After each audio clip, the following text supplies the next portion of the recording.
A very warm welcome everybody to St Michael at the Northgate Church in Oxford for our Thursday 5:30 thought. In this little series we're thinking about Bible phrases that may have made the early listeners sit up and think in a particular way. And today we are towards the end of Acts chapter 7. They all rushed at him, dragged him out of the city and began to stone him. Meanwhile, the witnesses laid their coats at the feet of a young man named Saul. And it would have been those last two words that perhaps would have made the listeners sit up. Named Saul.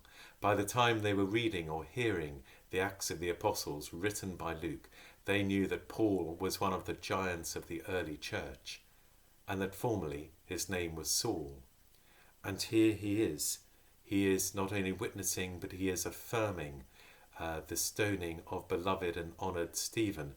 It is Stephen who is the him. They all rushed at him, Stephen, dragged him out of the city and began to stone him. It's a horrible way to die.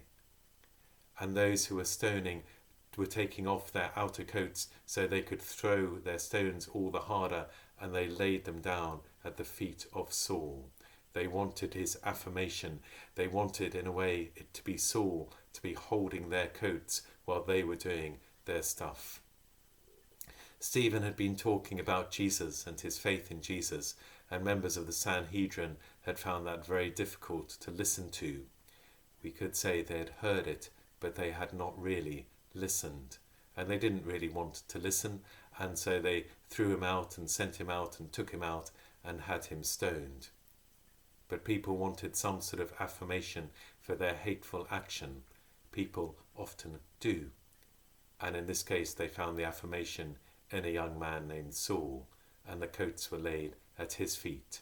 Stephen was a good and kind man. He was appointed to leadership in the early church because he was good at helping those in need and providing comfort and providing whatever succour was needed by those in the early church and around who were looking for help.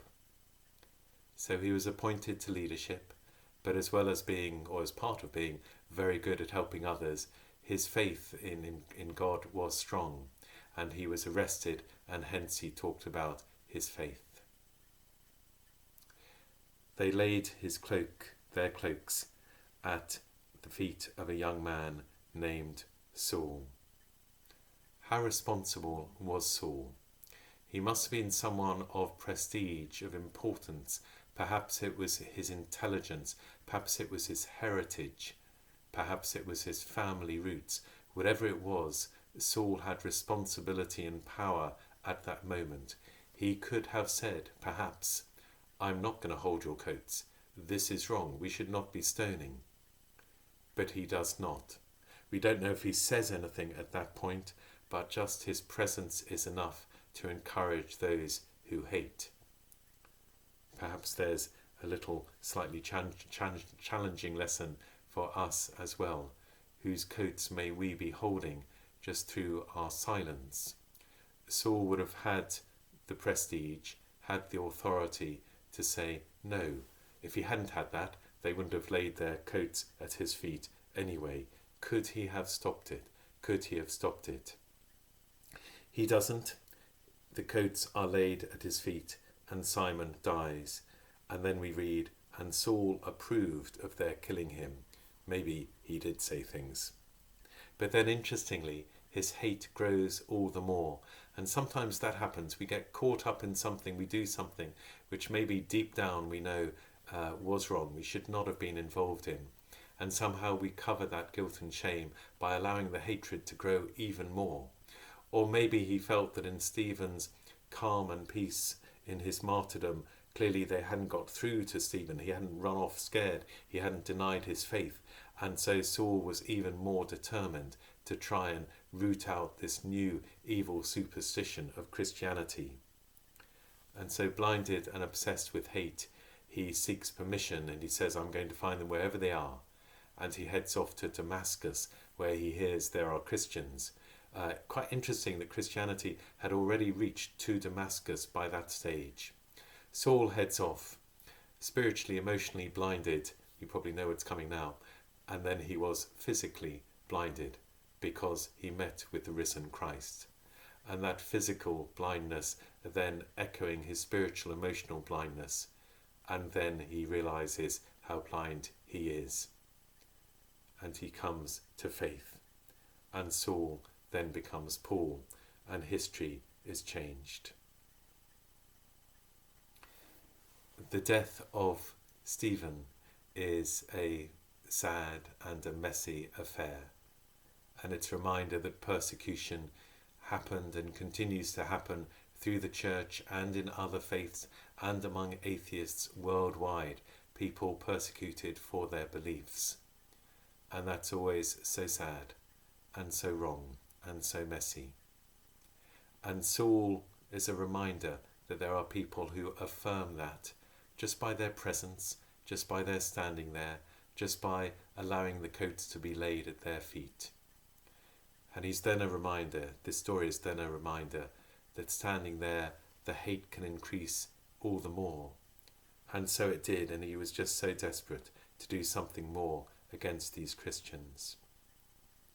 But God is always at work, and reached out to Saul as God reaches out to everyone. There's a wonderful moment in the book of Jonah where even the king of Nineveh very unexpectedly comes to faith.